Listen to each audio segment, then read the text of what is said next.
ہمارے ملک پاکستان کے اندر خصوصاً کراچی کے اندر یا بڑے شہر لاہور وغیرہ اسلام آباد کے اندر اولڈ ایج ہوم بنے ہوئے ہیں، یعنی جہاں پر لوگ سفید بالوں والے اپنے ماں باپ کو چھوڑ جاتے ہیں تاکہ ان کی خدمت یہ ادارے والے کریں یا پھر حکومت کرے، ہماری جان چھوٹے، انا للہ و انا الیہ راجعون۔ میں نے کئی ویڈیوز دیکھی اس طریقے سے کہ بھئی کئی لوگوں کے ولاگ دیکھے ہیں، ان پہ سنا ہے اور ان کے تبصرے دیکھے ہیں، اور ماں باپ کے آنسو بہاتے ہوئے کچھ الفاظ اور گفتگو سنی ہے۔ بندہ صحیح معنی میں سن نہیں سکتا کہ ان کے کیا خیالات ہوتے ہیں۔ تو ہمیں تو پہنچا گئے یا پہنچائے نہیں، ہم خود پہنچی تو پہلے تو ہفتے بعد آتے تھے، پھر مہینے بعد، اب تو کئی سال ہو گئے ہیں وہ آئے نہیں۔ ایک عورت کہہ رہی تھی میں تو عمرہ کر کے آئی ہوں، مجھے اس ادارے والوں نے عمرہ بھی کرا، لیکن میرے گھر والوں میں سے، میرے رشتہ داروں میں سے، میری اولاد میں سے، میری بہو، میرے بیٹے پوتے پوتیوں میں سے کوئی مجھے آج تک ملنے کے لیے نہیں آیا۔ بیت اللہ دیکھنے کی کتنی بڑی خوشی، لیکن ادھر دیکھے کہ بیٹے بیٹیوں نے، بہوؤں نے اور پوتے پوتیوں نے کیا ظلم کیا۔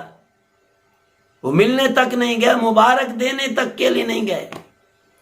کئی فیملی ایسی تھی، کئی عورتیں ایسی تھی جن کا اچھی فیملی سے تعلق ہے، بہت ہی اچھی فیملی سے تعلق تھا، وہ بتلا رہی تھی ہمارے گھر میں کھانے کو سب کچھ تھا الحمد، لیکن وہ بیچاری بتاتے ہوئے بتا نہیں سکتی تھی کہ مجھے میرے اولاد کیوں چھوڑ گئی یہاں پہ، بس وہ اب کہتی ہے میں یہاں مروں گی۔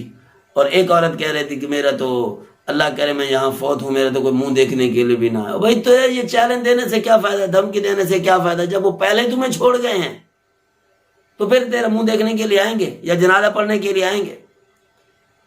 کہتے ہیں کہ ایک مرتبہ جناب عبدالستار عیدی مرحوم نے اپنے کسی ملازم سے پوچھا بیٹا کبھی تم پریشان بھی ہوئے ہو، یہ جو تم لوگ اولڈ ایج ہوم والا کام کرتے ہو، لوگوں کی پرورش کرتے ہو، یا کسی جگہ سے تم لوگ کوئی گری پڑی چیزیں لے کے آتے ہو، کوئی کبھی تمہیں پریشانی بھی ہوئی، خوف بھی ہوا؟ ایک مرتبہ ہوا، ایک مرتبہ میں آ رہا تھا روڈ پہ تو کوڑا کرکٹ کے ڈھیر پہ نا ایک شاپر پڑا تھا، شاپر کو میں نے جب کھولا تو اس کے اندر ایک لاش پڑی تھی۔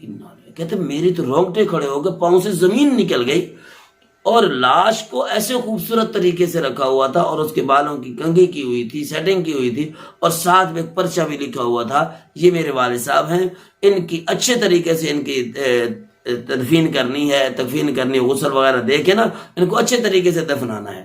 بھائی ہم کیا ہے، کہتے میں نے بیل دی، ایک لڑکا نکلا، یعنی کہ اچھی عمر کا تھا، 35-40 سال کا ہوگا، وہ نکلا۔ بھائی یہ کیا ماجرا ہے، یہ تمہارے کیا لگتے ہو؟ کہ میرا والد صاحب۔ بھائی ادھر کیوں تم نے رکھا ہوا ہے؟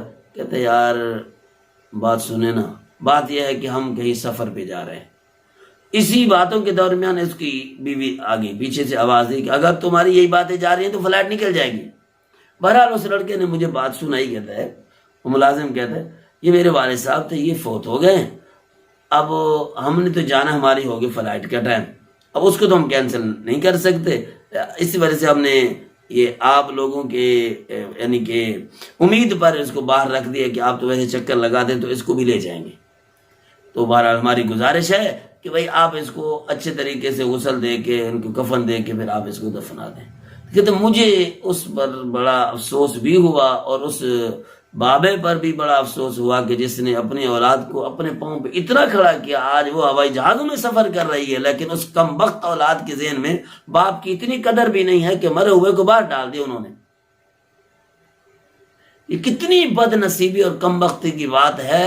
اب کتنے طیاروں پہ وہ سواریاں کریں گے، کل کو ان کی اولاد ان کو بھی اسی کوڑا کرکٹ کے حوالے کر دے۔ لگتا تو ایسے یقیناً ایسا ہوگا اور ہو کر رہے گا۔ ایسے کم بختوں کو، ایسے بدبختوں کو کا علاج بھی یہی ہونا چاہیے، جو اپنے ماں باپ کی قدر نہیں کرتے تو ان کی بھی قدر نہیں ہونی چاہیے۔